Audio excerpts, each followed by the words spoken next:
Quel type de créatine consommer? Peut-on consommer de la créatine avant d'avoir 18 ans? Pour quel type de sport la supplémentation en créatine est-elle intéressante? Dois-je consommer ma créatine de manière liquide ou solide? Nous allons répondre aujourd'hui à l'ensemble des questions que vous nous avez posées sur la créatine. Nicolas Hott, nutritionniste spécialisé dans la perte de poids. Aujourd'hui, je vais répondre à l'ensemble des questions que vous vous posez sur la créatine.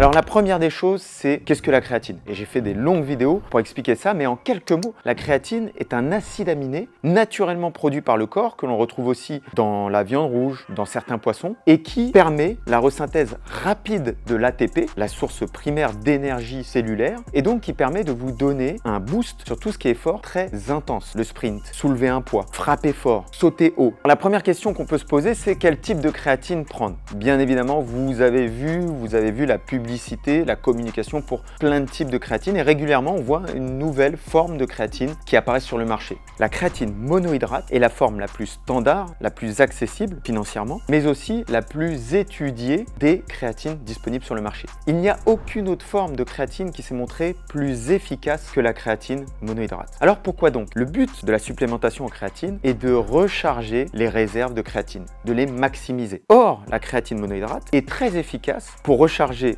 rapidement et de manière complète les réserves de créatine. Il serait très difficile d'envisager un mécanisme selon lequel on pourrait remplir soit plus rapidement les stocks, soit de manière plus importante qu'avec la créatine monohydrate. Mon conseil, concentrez-vous sur la créatine monohydrate. Vous pouvez, si vous le désirez, puisque certaines études laissent apparaître peut-être une absorption un petit peu plus rapide grâce à l'ajout de glucose, de sucre avec la créatine, vous pouvez peut-être ajouter ça, mais à mon humble avis, ce n'est même pas nécessaire. La deuxième question que vous nous avez posée, c'est quel est le meilleur sport pour l'utilisation de la créatine? Bien évidemment, lorsqu'on comprend que la créatine est très utile dans les sports à haute intensité, on comprend que les sports de force, de puissance et de vitesse vont être les plus susceptibles d'avoir des améliorations liées à la prise de créatine. Combien de pourcentage? On considère de 5 à 15% d'amélioration pour les sports cités juste avant. Ensuite, la créatine va être intéressante pour les sports dits intermittents, les sports dans lesquels vous avez des phases d'accélération et de récupération, les sports de terrain, le foot, le basket, le handball, le rugby, les sports de combat dans lesquels vous allez récupérer avant d'accélérer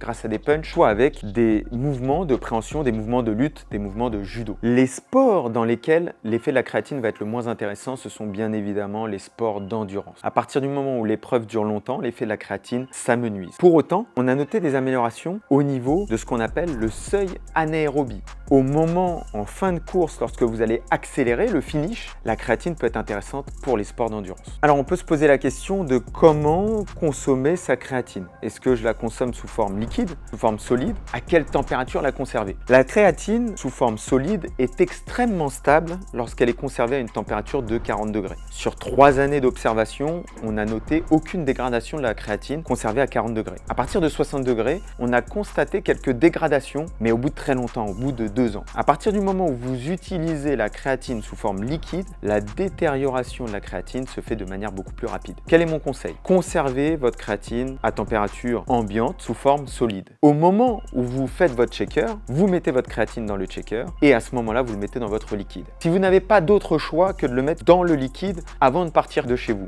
mettez-la dans un liquide qui est relativement froid et réduisez au maximum le temps pendant lequel la créatine va être dans un liquide. Alors, est-ce qu'on peut prendre de la créatine avant d'avoir 18 ans? Bien évidemment, il n'y a pas de permis pour prendre de la créatine et on peut utiliser la créatine avant d'avoir 18 ans. Surtout si on performe dans un sport lié à la force ou l'explosivité. Pour autant, il ne faut pas oublier que l'âge d'or de la motricité, de la variété motrice, du développement d'un ensemble de schémas moteurs qui vont vous permettre d'effectuer plein de mouvements, c'est la jeunesse. Plus vous êtes jeune, plus vous devez travailler sur un ensemble de mouvements, sur une mobilité articulaire, fonctionnelle, sur des schémas moteurs qui vont permettre d'élargir votre base de mouvement. C'est toute l'utilité de la jeunesse. Quand vous approchez de la puberté, puis que vous dépassez la puberté, vous allez pouvoir commencer le travail de renforcement musculaire par la préparation physique. Et ce n'est peut-être pas le meilleur moment pour commencer l'ajout de supplémentation, mis à part si vous êtes extrêmement compétitif et que vous avez des résultats envisagés à cet âge-là. Alors bien évidemment, ce qui fait peur au sujet de la créatine, ce sont les effets secondaires. Parlons tout d'abord des effets sur le foie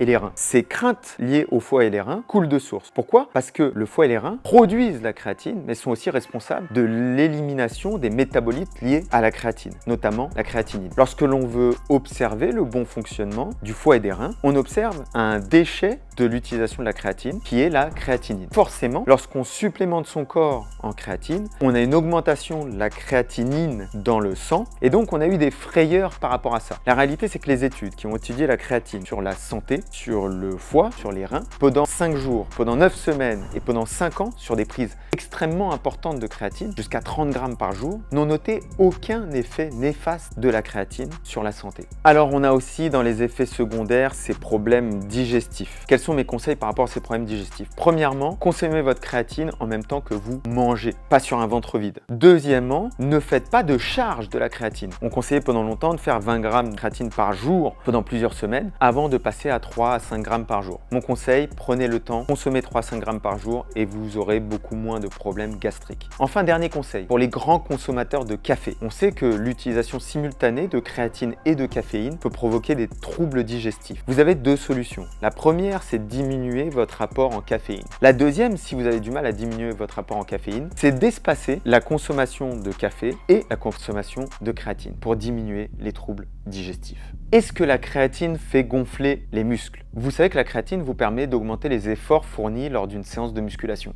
La conséquence directe de ces efforts fournis, c'est l'hypertrophie, l'augmentation de la taille du muscle. Cette augmentation de la taille du muscle, liée à une rétention d'eau intracellulaire créée par la créatine, vont provoquer un muscle plus gros et plus gonflé d'eau, qu'on appelle un peu le pump. Et effectivement, la créatine va donner cet effet un petit peu plus gonflé du muscle. Alors, vous faites peut-être partie des 20 à 30% de personnes chez qui la créatine ne fonctionne pas. Et vous vous posez la question, pourquoi ça fonctionne chez certains et ça ne fonctionne pas chez d'autres? En réalité, on a une production endogène dans son corps de créatine. Certains ont une énorme production endogène et consomment en plus les bons aliments, de la viande rouge, les bons poissons, qui leur permettent de saturer leurs réserves en créatine. Lorsque vos réserves en créatine sont déjà saturées, vous n'avez pas d'effet de supplémentation en créatine puisque vos réserves sont déjà saturées. Mais ce n'est pas que la créatine n'est pas efficace, c'est que vos réserves sont déjà saturées. On a constaté chez les véganes qui ont de manière générale, de par leur alimentation, des réserves en créatine plutôt basses, une nette amélioration des performances lorsqu'ils se supplémentent en créatine. Donc ce n'est pas que la créatine ne fonctionne pas, c'est que vous faites tout simplement partie des chanceux qui ont déjà des stocks de créatine qui sont saturés.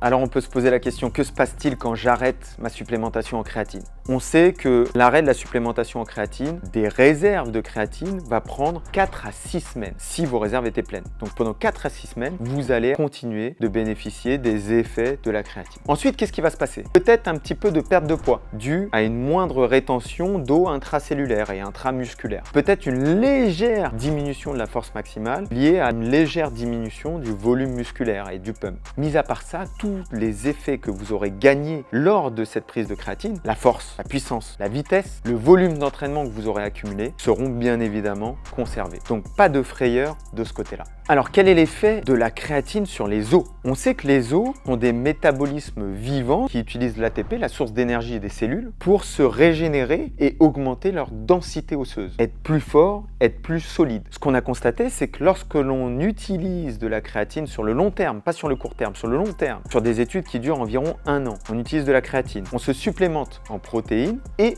on continue à s'entraîner en musculation. On a constaté une augmentation de la densité osseuse supérieure lorsqu'il y avait une prise de créatine par rapport à ceux qui ne se supplémentaient pas en créatine. Dernière chose, l'effet de la créatine sur le cerveau. On sait que l'absence de créatine au niveau du cerveau a des effets extrêmement délétères sur les fonctions cognitives et même sur le développement des enfants. Il y a des maladies dans lesquelles on ne produit pas ou on ne transporte pas la créatine jusqu'au cerveau et c'est quelque chose d'extrêmement délétère. Lorsque l'on augmente sa supplémentation en créatine, on peut augmenter les capacités de stockage de créatine au niveau du cerveau de 10%. Cette amélioration va avoir des effets extrêmement importants, notamment dans des périodes de stress. Si vous êtes face à un examen, si vous êtes face à la volonté de retenir des choses, si vous êtes extrêmement fatigué parce que vous avez mal dormi, si vous avez des impairements cognitifs, si vous avez des maladies cognitives, des maladies comme la maladie de Parkinson, dans ces cas-là, la prise de créatine va être extrêmement intéressante sur le cerveau et aujourd'hui, de plus en plus d'études essayent de se concentrer sur les effets de la créatine sur le cerveau. Des études extrêmement prometteuses. Donc la créatine, très intéressante pour vous, jeunes pratiquants de musculation, mais peut-être peut-être que la créatine est aussi très intéressante pour vos grands-parents qui ont besoin de plus de force et de plus de ressources cognitives. N'hésitez pas à regarder nos autres vidéos sur la créatine. N'hésitez pas aussi à nous poser des questions en commentaire. Nicolas Hott, nutritionniste spécialiste de la perte de poids. Retrouvez-moi très bientôt pour d'autres rubriques chez MyProtein.